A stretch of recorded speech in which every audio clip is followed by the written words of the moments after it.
Tenemos como tema en esta noche Jesús, un modelo de oración. El secreto del éxito del ministerio de Jesucristo y el secreto del éxito de cualquier cristiano es la vida de oración. En la Biblia existe una palabra que los judíos repiten todos los días y es Tov. Cuando los judíos dicen Boker Tov, te están diciendo buenos días. Tov es T-O-B chica, apúntala, T-O-B chica. Cuando viene la tarde te dicen Eber Tov, buenas tardes. Y cuando viene la noche te dicen Laila Tov, buenas noches. Esa palabra Tov, como muchas palabras hebreas, tiene una amplitud y un espectro de significado increíble. Esa palabra se usó por primera vez en el capítulo 1 del Génesis, cuando dice Dios que todo lo que vio que había hecho era bueno. Entonces, en Génesis se traduce bueno esa palabra Tov. Sin embargo, esa palabra en su etimología literal significa alcanzar el propósito para lo cual fuimos creados. Alcanzar el propósito para lo cual fuimos creados. Con esta definición, regresémonos otra vez al Génesis. Y vio Dios que todo lo que había hecho había alcanzado el propósito original por lo cual fue hecho. La palabra propósito significa razón original de ser. Razón original de ser. Yo tengo en mis manos en este momento un micrófono y hay un fabricante que diseñó e inventó y manufacturó este micrófono. Los componentes de este micrófono fueron inventados, puestos en orden, con el propósito o la razón original de, al yo tomarlo en este momento y conectarlo con ciertos cables a ciertos aparatos, amplificar mi voz. En este momento, esta pieza mecánica que tengo en mis manos o electrónica está alcanzando el propósito para lo cual fue creado. Si agarro yo este micrófono y tengo un plato de sopa y lo quiero usar como cuchara, no va a funcionar porque el propósito original de este micrófono no fue para ser usado como cuchara, sino como micrófono para amplificar la voz. Cuando Dios creó el sexo, otro ejemplo, no lo diseñó Dios en su propósito original para que se usara fuera del matrimonio. Dios diseñó el sexo para que se usara únicamente dentro de la esfera del matrimonio. Violar este mandamiento o salirnos de este camino es transgredir la ley de Dios. Y cuando transgredimos algo o cuando usamos algo que no fue el propósito original para ser usado, siempre nos lastimamos, nos hacemos daño, nos comenzamos a destruir, comenzamos a ser afectados física, emocional y espiritualmente, porque eso no es el propósito de Dios para que yo use el sexo fuera del matrimonio. Y así se puede decir con todas las cosas. Ahora, por ejemplo, acompáñenme a Deuteronomio capítulo 10 y veamos otra vez esta palabra traducida con otro significado. Y esta es la maravilla del lenguaje hebreo. En Deuteronomio capítulo 10, versículo 12 y versículo 13, Dios le instruye a Israel y le dice: ahora pues, Israel, ¿qué pide Jehová tu Dios de ti? Sino que, y vayan apuntándolo, número 1, temas a Jehová tu Dios. 2, que andes en todos sus caminos. 3, que lo ames. 4, que lo sirvas con todo tu corazón y con toda tu alma. 5, que guardes sus mandamientos de Jehová y sus estatutos para que tengas Tov. Y se tradujo prosperidad. Y actualmente, ¿verdad?, hay una teología errónea, tal vez casi herética, que se llama el Evangelio de la Prosperidad, donde se enseña o se predica que Dios quiere que todos seamos ricos, que prosperes, que si tú le das una cantidad determinada, Él te va a bendecir y guardar de maldiciones, etcétera, etcétera, uniendo la palabra prosperidad únicamente con los bienes materiales. Y en el original hebreo, la palabra prosperidad significa que alcances el propósito para lo cual fuiste creado. O sea, todos nosotros tenemos una razón de existir. Dios permitió que personas nacieran y llegaran a graduarse y ser doctores, otros licenciados, otros bomberos, otros policías, otros barrenderos, otros mecánicos, otros plomeros, otros electricistas, y todos los seres humanos tenemos diferentes capacidades y habilidades con las cuales nacimos. Y cuando un ser humano está en un trabajo que no es el propósito de Dios que estés en ese trabajo, vas a vivir frustrado. Si el trabajo en el cual tú ahorita te estás desempeñando no encuentras paz, ni estás a gusto, y ahí otra vez al trabajo, etcétera, etcétera, es porque simplemente estás en un campo de autoridad que no es tuyo. Pero cuando Dios te llamó a eso, lo disfrutas, sobre todo cuando tienes la bendición de Dios sobre tu vida. Dios pues quiere que cuando digamos buenos días, Boker Tov, el judío te está diciendo que hoy en la mañana alcances el propósito para lo cual fuiste creado. O sea, desde que yo me levanto en la mañana y tú también, hay un propósito de Dios para que yo haya amanecido y tenga vida. Y siempre el propósito de Dios es discernir su voluntad. ¿Qué quieres para mí hoy, Señor? ¿A quién quieres que le hable de Cristo? Hoy debo de orar, debo buscar la comunión en la tarde, ver Tov, que alcance el propósito en la tarde también para lo cual fuiste creado en la tarde, porque a lo mejor no te llega la noche. Y en la noche, Laila Tov, buenas noches, que alcance el propósito en la noche para lo cual fuiste creado. Y en la noche Dios no me creó para acostarme a las 12, ni a la 1, ni desvelarme con una telenovela, ni con una película, sino para acostarme 10:30, 11 de la noche, orar, leer la Biblia, orar con mi esposa, levantarme temprano para alcanzar el propósito para lo cual Dios me creó.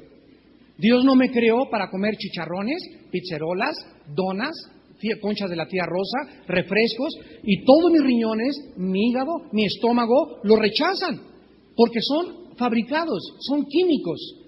Y todas esas cosas, mi riñón no lo puede digerir, no lo puede asimilar, y se comienzan a amontonar como residuos, como lastre, causándome una intoxicación. Y al ratito, hermano, ponga mi mano y sácame este espíritu de retortijón que tengo. Y ahí, ¿verdad?, nos vamos a un extremo donde no es un espíritu de demonio, simplemente tienes ya mucho tiempo comiendo cosas que no es el propósito de Dios que las comieras. Dios hizo las manzanas, las frutas. Por ejemplo, el hombre pasando los 50 años de edad tiene que cuidarse de la próstata. Y no hay verdura o fruta más grande para cuidar la próstata que los jitomates. Una persona de 50 años en adelante tiene que tomar 3 cubos, no de ese jitomate que venden ahí, Jumex. No, jitomates originales en un extractor, lo metes o lo mueles como tú quieras, pero el jitomate tiene una particularidad que defiende la próstata contra el cáncer de próstata. Entonces comenzamos a descubrir que todas las frutas, las verduras, la manzana que es la reina de las frutas, tienen el sistema de defensa que Dios diseñó para que al ingerirlo yo actúe dentro de mi cuerpo y proteja mi cuerpo, mi sangre, mi intestino, mi vesícula, mi colon, etcétera, etcétera, porque Dios tiene el propósito, al haber creado eso, para que yo pueda encontrar ese propósito en mi buena alimentación. Entonces, cuando nosotros vivimos con sabiduría, la Biblia usa la palabra jokmah en el hebreo, y Sofía, sabiduría, significa vivir de acuerdo al propósito para lo cual Dios me creó. Entonces, comienzo a vivir una vida balanceada, una vida con propósito, una vida con sentido, una vida con sabiduría. Y solo nos lo da la palabra de Dios. Cuando nosotros encontramos la vida de Jesús fue una vida de éxito. Jamás en su vida pecó. Nunca se equivocó en ninguna acción, en ningún pensamiento, en ninguna palabra que él haya hecho. Y los discípulos, cuando comenzaron a observar a Jesús, una de las cosas que más les llamó la atención que cualquier otra cosa, y una pregunta que le hicieron que fue diferente a todas las demás fue: Señor, enséñanos a orar. No le preguntaron, enséñanos a sacar demonios, enséñanos a sanar las enfermedades, enséñanos a controlar el viento y el mar como te vimos en el mar de Galilea que lo controlaste. No, algo que les impactó a los discípulos es que ellos sabían que ahí en ese tiempo en que Jesús pasaba con su Padre se encontraba el secreto de su vida. Y es exactamente lo mismo, amados santos, para todos y cada uno de nosotros. Veamos 3 versículos en los Evangelios, comenzando con Mateo 14:23, donde en estos 3 versículos nos hablan de la vida de oración del Hijo de Dios. Ya que los pongamos los 3 juntos, tenemos el cuadro completo. En Mateo capítulo 14, versículo 23, dice la Biblia: despedida la multitud, subió al monte a orar aparte, o sea, lejos de la gente, y como lo vamos a ver, siempre Cristo buscaba un lugar desierto para orar, o sea, un lugar donde no hubiera radio, ni el gato maullara, ni el perro ladrara, un tiempo y un lugar donde estuviera absolutamente todo en silencio. Vamos a ver por qué. Y cuando llegó la noche, estaba allí solo. O sea, aquí podemos nosotros deducir que Cristo terminaba su ministerio, porque dice, despedida la multitud, se fue a orar, y al llegar la noche, ahí se encontraba solo. Aquí podemos calcular que Cristo estaba orando aproximadamente de 3 a 4 horas diarias. De 3 a 4 horas diarias, porque terminaba su ministerio como a las 6 de la tarde, o 6:30 más o menos, y hasta las 10 de la noche, que era la hora normal en la que los judíos dormían, es cuando encontraban a Jesús todavía orando. El siguiente versículo lo encontramos en Marcos, capítulo 1, después de Mateo y de Marcos, capítulo 1, versículo 35.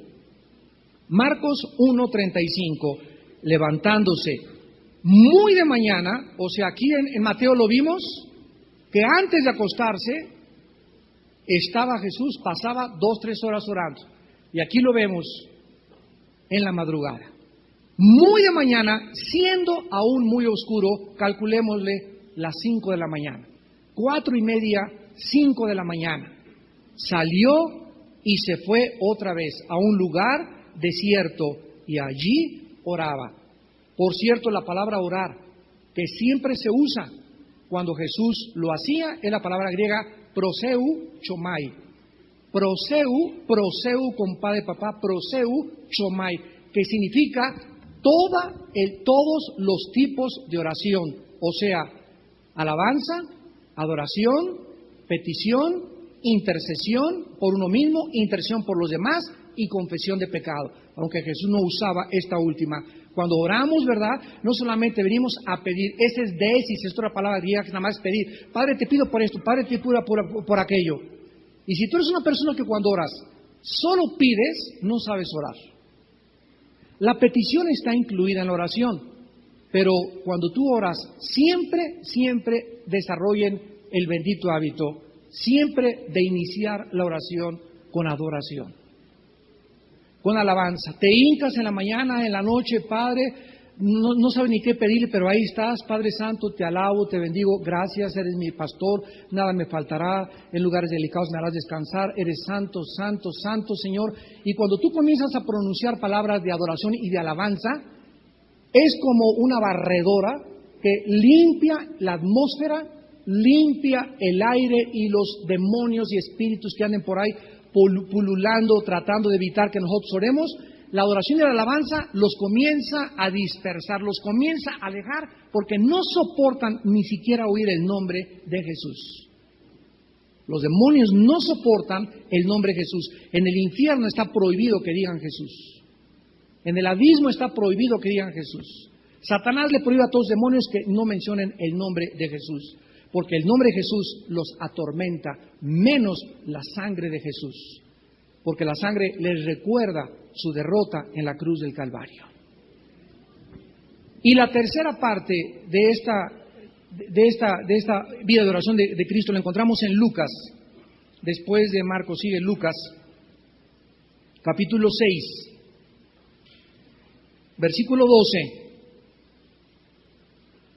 Lucas 6:12, en aquellos días, Él fue al monte a orar, y pasó la noche orando a Dios. Cristo, antes de acostarse, 3-4 horas diarias. Al levantarse madrugada y antes de comenzar a ministrar y a sanar, etcétera, etcétera, otras 2 o 3 horas diarias. Y había ocasiones en las que toda la noche se la pasaba orando. Y una de esas noches fue cuando al día siguiente él tenía que escoger a los 12 apóstoles. Antes de que Jesús tomara la decisión de decir, Mateo, ven para acá, Juan, ven para acá, Pedro, ven para acá, toda la noche se la pasó en comunión con su Padre. ¿Para qué? Esto es lo que tenemos que investigar en este estudio, en esta noche. Muchas veces al despertar, los discípulos se preguntaron, ¿verdad?, ¿dónde está el Maestro? Y al buscarle seguramente siempre lo encontraban de rodillas. Esto cada mañana los discípulos durante 3 años y medio, todas las mañanas, y antes de acostarse, lo observaron.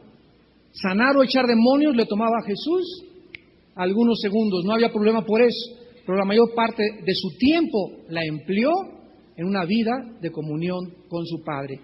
Esto significaba que el tiempo de oración de Jesús, en los 3 años y medio que su Padre le concedió vivir, lo dedicó mayormente a la oración. ¿Qué significa esto? Que fuimos creados por Dios con el propósito original de tener comunión con Él. Esta es la principal razón por la cual vives y por la cual yo vivo. Cuando una persona escucha y entiende Mateo 6:33, buscad el reino de Dios y su justicia, significa, búscame, hijo mío, y me encontrarás, porque me buscarás de mañana.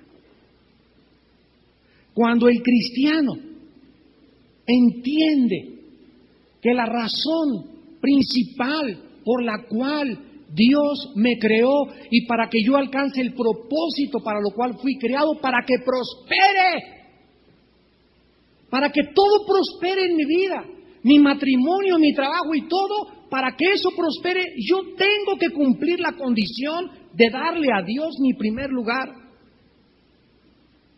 De al levantarme buscarlo y al acostarme hasta las 10, 11 de la noche y a veces hasta donde me agarre el sueño, ahí dejo de orar. Pero fuimos llamados para tener comunión con Dios. Ya vimos en la primera conferencia de esta serie, cuando Adán y Eva estaban en el huerto, dice la Biblia que la voz de Jehová se paseaba sobre el huerto, o sea, había entre ellos comunión, entre Adán y Eva. Continuamente fueron creados para oír la voz de Dios. Veamos en los salmos, vayamos al Salmo 5, vamos a ver algunos salmos, y esto es maravilloso porque hay un hombre llamado David, y fue pecador como tú o como yo, y tal vez tú o yo somos peores que él. Pero este hombre, a pesar de los pecados, y nosotros también, a pesar de nuestros pecados, Dios nos muestra que era un hombre de oración. Cuando la Biblia dice que David era un hombre conforme al corazón de Dios, ¿qué está diciendo? Que el corazón de Dios está en que nosotros tengamos comunión con Él. Cristo lo dijo en en Juan 17:3, esta es la vida eterna. ¿Tú tienes vida eterna? Porque eres cristiano, ¿verdad? Yo también. ¿Qué es la vida eterna? ¿Qué significa tener eterna? Que te conozcan. Juan 17:3, esta es la vida eterna, que conozcamos a Dios. ¿Cómo puedo yo conocer a una persona si no tengo comunión con ella?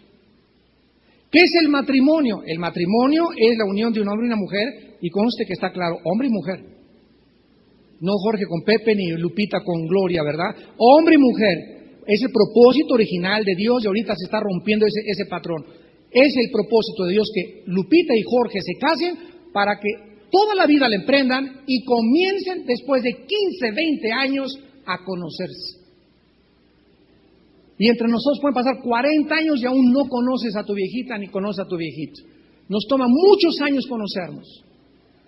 Hay personas que se casan y dicen, bueno, es que yo no amo a mi esposa. ¿Sabes una cosa? Estás casado, te amolaste. Y Dios no se equivocó al permitir que te casaras en el momento. Si eres cristiano, le dices a Dios, Padre Santo, dame el amor que necesito para amarla, porque es un mandamiento y una obligación mía amar a mi esposa.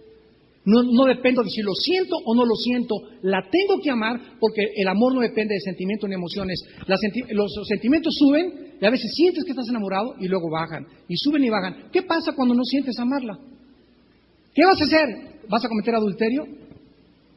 ¿Vas a buscar otra para que creas que es la que tú tienes que amar? Es que Dios, yo tengo amargura en mi corazón, no puedo perdonar. Dile a Dios que te dé el amor para sacar la amargura y el rencor de tu corazón. Y así pasa con todas las emociones.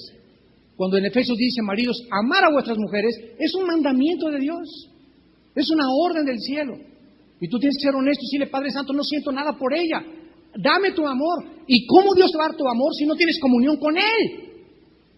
¿Cómo quieres que Dios transforme y puedas tú convertirte en un motor, en un generador de amor, cuando no tienes nada que dar?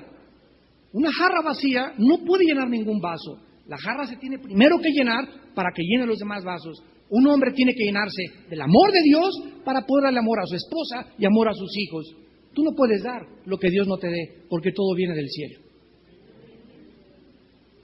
En el Salmo 5, versículo 3, noten con cuidado lo que David decía: oh Jehová, de mañana oirás mi voz, de mañana me presentaré delante de ti y esperaré. David acostumbraba en las mañanas, al igual que Jesús, y él no tuvo el modelo de Jesús de buscar a su Padre. ¿Y qué dice David? De mañana te voy a buscar, pero además hay una palabra clave: esperar. ¿Qué estaba esperando David? No solamente llegar, Padre, te pido esto, te pido aquello, sino esperar, que después de echar todas sus ansiedades sobre Dios, esperar a que esa carga le fuera quitada y levantarse y decir, Padre Santo, hace media hora el problema de mi hijo, el problema de mi esposa, el problema de mi esposo me tenía agobiada, ya quería hasta buscar pastillas tranquilizantes, pero ahorita he encontrado, después de descargar mi corazón contigo y de creerte que eres real, espérate ahí todavía 5 o 10 minutos, sigue alabando a Dios y vas a sentir que esa carga el Espíritu Santo te la quita. Por nada estéis afanosos, sino sean conocidas vuestras peticiones delante de Dios con toda oración, ruego y súplica. Filipenses 4, 6 y 7. Y la paz de Dios, no la paz que te da el alcohol, ni el Prozac, ni las pastillas tranquilizantes, ni el alcohol, ni las drogas, la paz de Dios guardará vuestros pensamientos. Esa palabra significa proteger. ¿Qué es lo que nos hace no tener en paz o vivir intranquilos? Algo en la mente está en desorden, es como un archivero en la mente, A, B, C, D. Y cuando entran demonios a la mente, o cuando tú transgredes las leyes de Dios, hay un desorden en tu mente, pierdes la ecuanimidad, pierdes la paz, pierdes la dirección. El pecado altera mi manera de pensar y me quita la paz. El primer síntoma que tú estás mal con Dios es que no tienes paz. Dice en Isaías, no hay paz para los impíos. Entonces, cuando estamos orando y estamos en santidad y le pedimos a Dios, Dios guarda, nos protege la mente de todo ataque, se vuelve a poner en orden la mente y me levanto y otra vez digo, Dios mío, mi hijo está perdido, mi hija está perdida, se está cayendo, viene el tsunami y yo estoy aquí como, ¿verdad? Como si no pasara nada. Hasta la gente te va a decir, estás loco. ¿Cómo puedes estar con esa paz tranquila si tu marido... Pues que se vaya a comer, ¿verdad? Barbacoa allá donde quiera. Yo estoy, mi Dios es mi Señor y Él me guarda, me protege y no voy a perder nada. Y si me quiere poner los cuernos, que me los ponga, ¿verdad? Y si esa mujer me quiere poner los cuernos, que me los ponga. Yo mantengo mi paz con Dios. Y si pierdo a este cocodrilo o a esta lagarta que se canta por ahí, Dios me dará otra persona, pero yo le voy a ser fiel a mi Dios.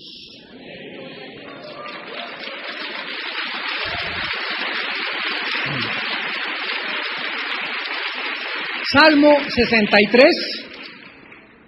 63, versículo 1. Salmo 63, versículo 1. Dios mío, eres tú. De madrugada te buscaré, otra vez de madrugada. Mi alma tiene sed de ti, mi carne te anhela. en tierra seca y árida donde no hay aguas, para ver tu poder y tu gloria, así como te he mirado en el santuario. ¿Qué hacía? ¿Qué motivaba a David a levantarse a madrugada? ¿Por qué cuando tú te levantas ni siquiera tus pensamientos son Dios? Tus pensamientos son prender las noticias. Tus pensamientos son leer el periódico, irte a lavar los dientes, porque no tienes en tu alma hambre y sed de Dios. Ahora, ¿por qué no tienes esa hambre y esa sed de Dios? Que digas, mi alma tiene sed, o sea, me haces falta, Señor. No puedo levantarme, ya he acostumbrado mi vida, porque no has desarrollado el hábito de la oración. Una de las cosas que los deportistas aprendemos, y digo aprendemos porque tengo 25 años corriendo todos los días. Yo me levanto, tengo mis 2, 3, 4 horas de tiempo con Dios en la madrugada, en la mañana, me voy a correr todas las mañanas, pero ya no puedo un día dejar de correr. Así como siento una necesidad tremenda espiritual de Dios, de estar en su presencia, ya mi cuerpo me pide el ejercicio físico. Se acostumbró mi cuerpo. Y tenemos todos los hábitos que desarrollamos en la vida, son cosas que has acostumbrado y acostumbrado. Yo me recuerdo hace 25 años que le dije a Dios, Padre, yo quiero tener salud, yo te quiero servir, quiero tener energía. Y los cardiólogos, los neurólogos, todos están de acuerdo, ¿verdad?, que el ejercicio es importantísimo para evitar tantos problemas que existen en la salud. Ya si Dios quiere cualquier otra cosa, pero ya no es mi culpa, ¿verdad? Ya es una cosa de la soberanía de Dios. Pero nosotros debemos de buscar desarrollar hábitos. Hábitos de beber diario 3, 4 litros de agua, diarios. Levantarte en la mañana y no tomar café, ni nada, ni jugo, fruta. Te metes un café y te haces un pozo como el abismo en el estómago. Te taladra y te hace úlceras el café. Es puro ácido, un jugo de naranja es lo peor también en ayunas. Es muy demasiado cítrico, muy ácido.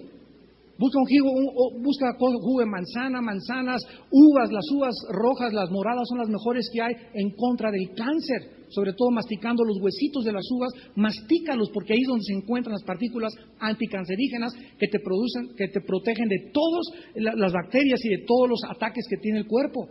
Y todo lo puso Dios en las frutas. Es cuestión de que desarrolléis el hábito. Te va a costar al principio trabajo, a la semana, vas a correr y no tengo ganas, a las 2 semanas, al mes ya estás encarrilado y a los 2 meses ya desarrollaste el hábito de irte a hacer ejercicio o de caminar. Así es la oración.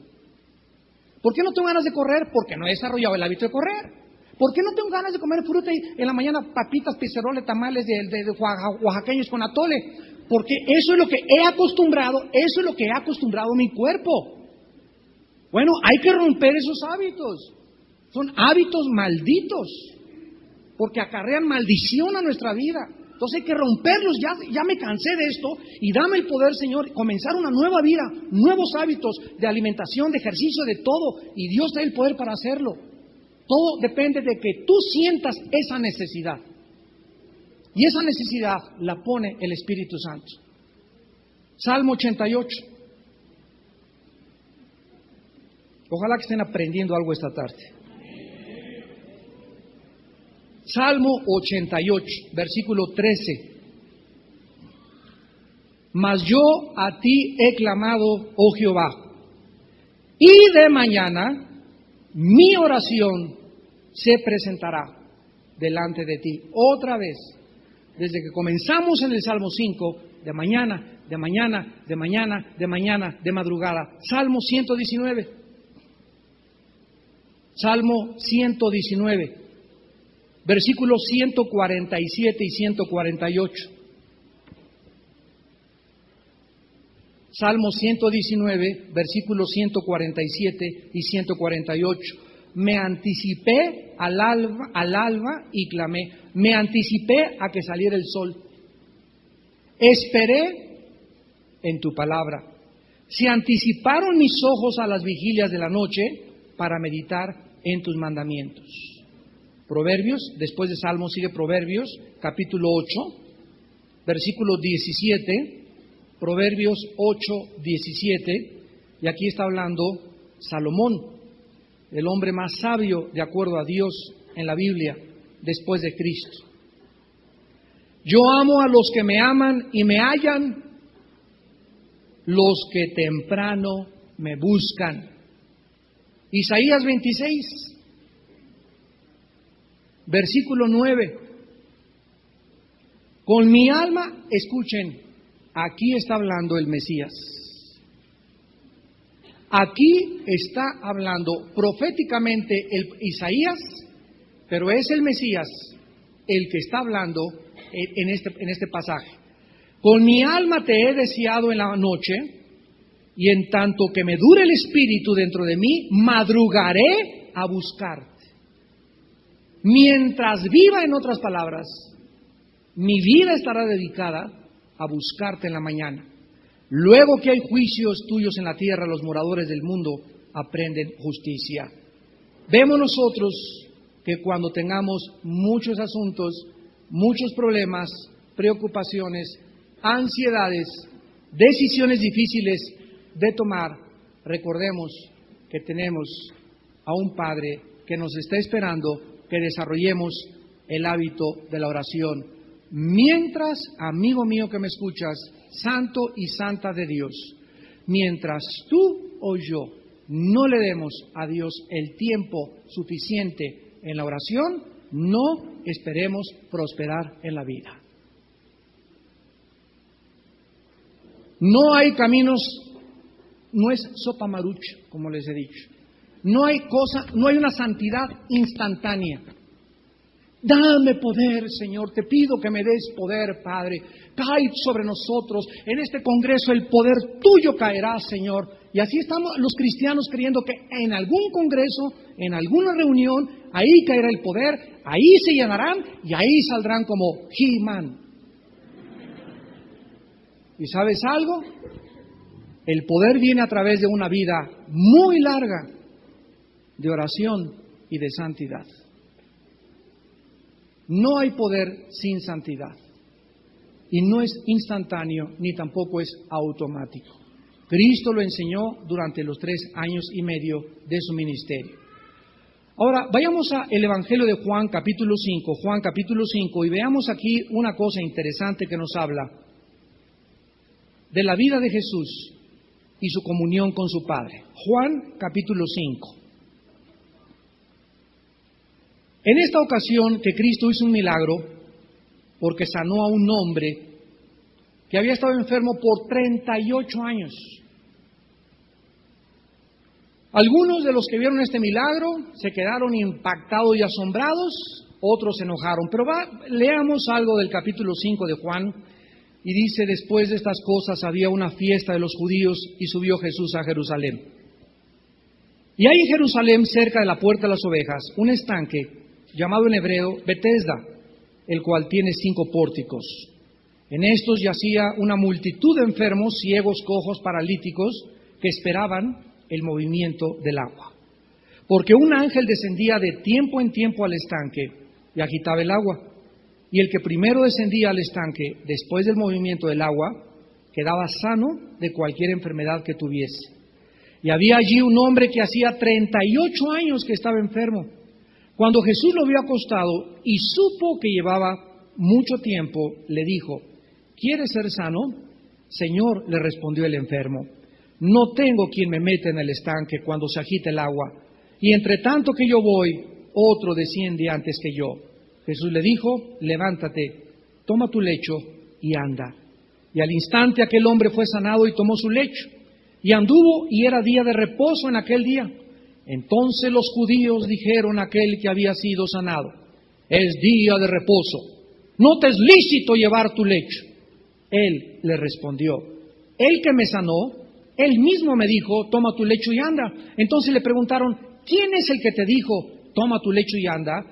Y el que había sido sanado no sabía quién fuese, porque Jesús se había apartado de la gente que estaba en aquel lugar. Después le halló Jesús en el templo y le dijo: mira, has sido sanado, no peques más, para que no te venga alguna cosa peor. El hombre se fue y dio aviso a los judíos que Jesús era el que le había sanado. Y por esta causa los judíos, qué tremendo, ¿verdad? Por esta causa los judíos perseguían a Jesús. Vemos que en ellos había celos. Por celos Caín mató a Abel. Por celos crucificaron a Jesucristo Qué horribles son los celos de otras personas. Tener celos de alguien. Y procuraban matarle, porque hacía estas cosas en el día de reposo. Y Jesús le respondió: mi Padre hasta ahora trabaja y yo trabajo. Hasta ahora trabaja y yo trabajo. Vemos nosotros que los que vieron este milagro, algunos impactaron, otros no hicieron caso y otros se enojaron al grado de que trataban ya inclusive de buscar asesinarle. En el versículo 16 y 17, Cristo les contesta: yo paso tiempo con mi Padre. Esta mañana cuando dice, hasta ahora mi Padre trabaja y yo trabajo, Cristo le estaba diciendo respecto a la sanidad: yo pasé con mi Padre tiempo esta mañana y Él es quien está haciendo esta obra, yo solo manifiesto sus obras. O sea, el que hizo el trabajo, el que hizo la obra en este hombre fue mi Padre. Él está trabajando y yo estoy trabajando junto con Él, porque yo y mi Padre uno somos. No soy yo el que tiene el poder, no soy yo el que tiene el poder para sacar demonios ni el Espíritu Santo. Todo lo que veo hacer a mi Padre, o sea que cuando Jesús pasaba tanto tiempo en oración, tenía un discernimiento y una capacidad de poder discernir y ver lo que su Padre hacía. Y cuando su Padre le decía: pon las manos en este hombre, Jesús no llegaba, ¿verdad? Y sé sano, sé sano, sé sano. Y a ver, fórmenme aquí 50. En el nombre de Jesús, el nombre de Jesús, el nombre de Jesús, el nombre de Jesús, el nombre de Jesús. Como actualmente en muchos lados se está haciendo. ¿Sabes una cosa? Antes de poner la mano en alguien, yo tengo que tener la seguridad que el Padre me ha guiado y me ha dicho: a ese quiero sanar. Antes de decirle a un muerto: levántate en el nombre de Jesús, solamente para que vean que aquí está papas fritas y tengo el poder. ¿Sabes una cosa? Necesito haber tenido hasta días de ayuno para tener la guía del Espíritu Santo que me dice: quiero levantar a ese muerto. Todo lo estamos haciendo automática, precipitada, carnal y superficialmente. Y el secreto del poder de Jesús y de su vida de éxito era su vida de comunión con su Padre. Yo quiero tener una campaña de sanidad en el Estadio Azteca e invitar a todos los enfermos. Bueno, pues comienza a pasar días enteros en oración y en ayuno y en comunión con tu Padre, para que estés seguro que es lo que Dios quiere hacer. Dios le choca el circo, la maroma y el teatro.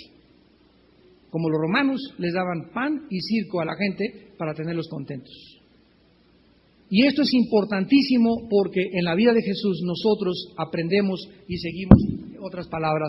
En otras palabras, Jesús le estaba diciendo que su Padre era el origen de su poder. Qué increíble que Jesús, cuando vino al mundo, Él no sanó a nadie. Cristo no echó ningún demonio. Cristo no hizo ningún milagro. Todo lo hizo el Espíritu Santo a través de Él. Yo por el dedo de Dios echo fuera a los demonios, dijo Jesús. Las obras que ustedes ven que yo hago, las hace mi Padre. No, Jesús no se movía, no hablaba nada. Lo que hablaba no eran sus palabras, sus acciones no eran sus acciones. Era una rendición, una sumisión tan total y tan absoluta a la voluntad de su Padre, que su padre encontró el instrumento perfecto para manifestarse a los seres humanos. Y eso es lo que significa Gálatas 2:20. ¿Con Cristo estoy juntamente crucificado? O sea, ¿qué necesitamos para que fluya el poder de Dios en nuestra vida? ¿Qué necesitamos? Primero, crucificar nuestro ego. Una vida de oración continua después de años de oración, comienza tu ego a morir y a morir y a morir, porque llegas a decir: no mi voluntad, sino tu voluntad.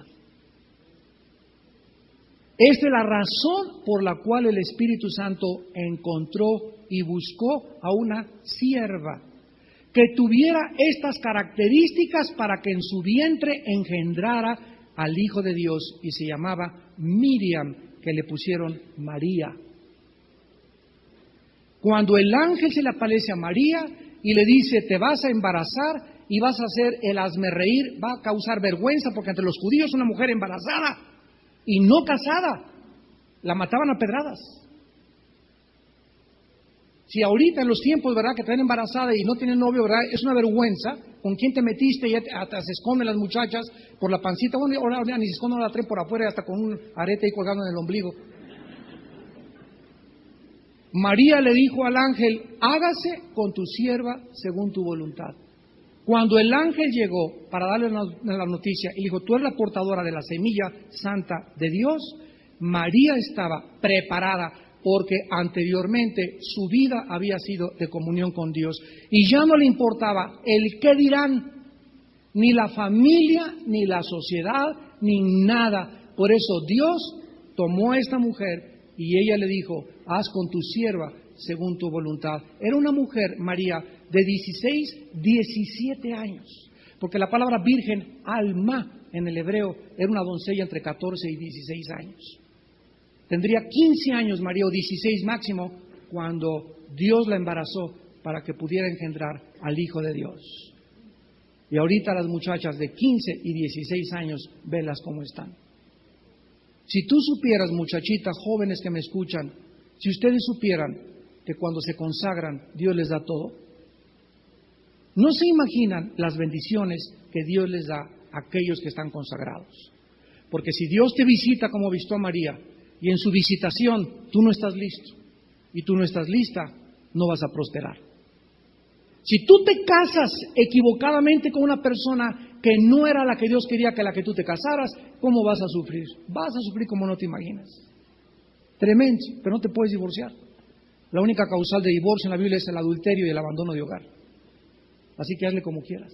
Más le vale que te hinques y que busques al Señor y le pidas perdón, y Él puede darte la gracia y el amor que necesitas tener para tu matrimonio. Nosotros pasamos la mayor parte de nuestro tiempo buscando saber cuál es la voluntad de Dios.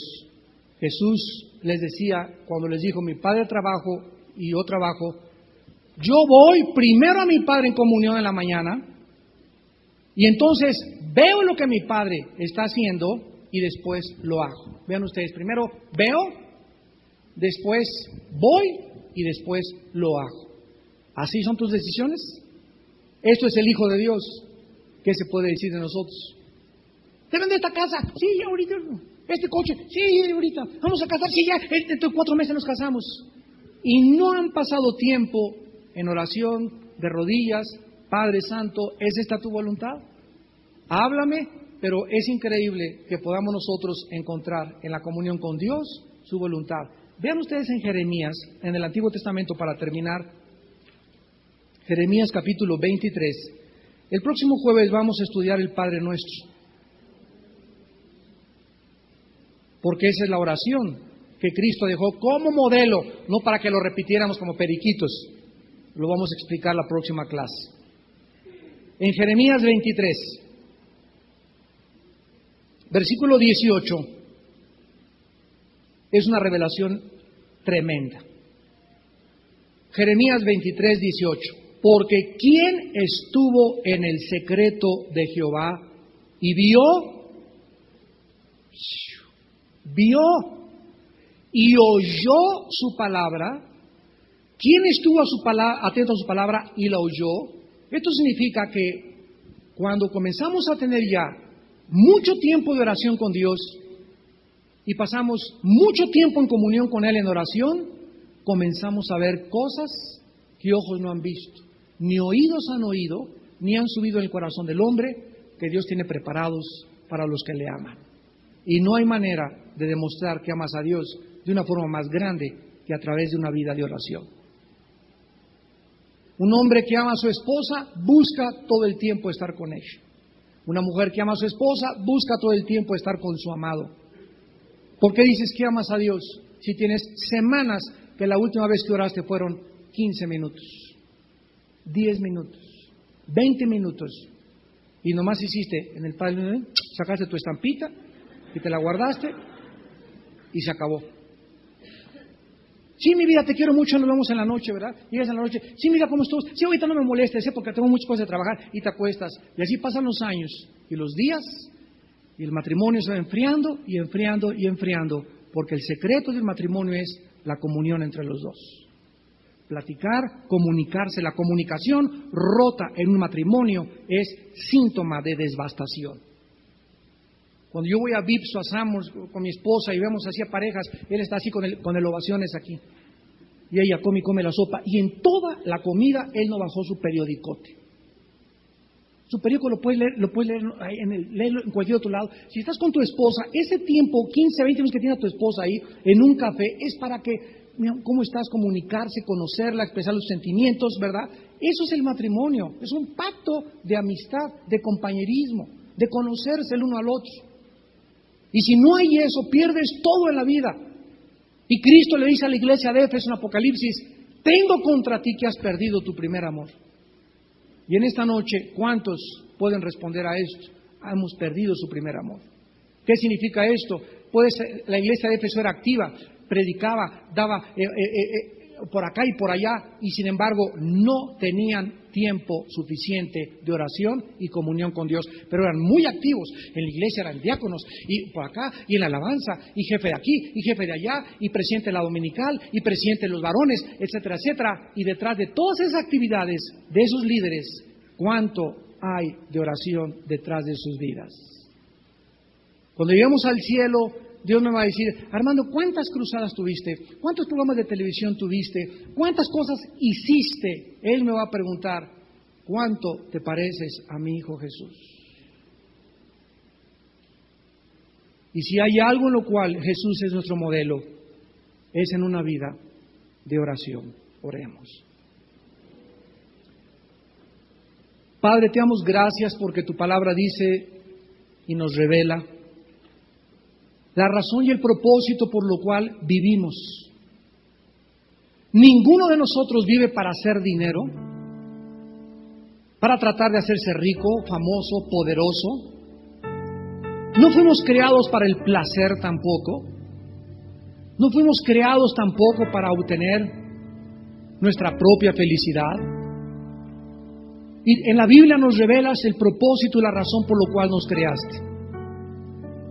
Y la principal razón por la cual nos creaste, Señor, fue para que te descubriéramos.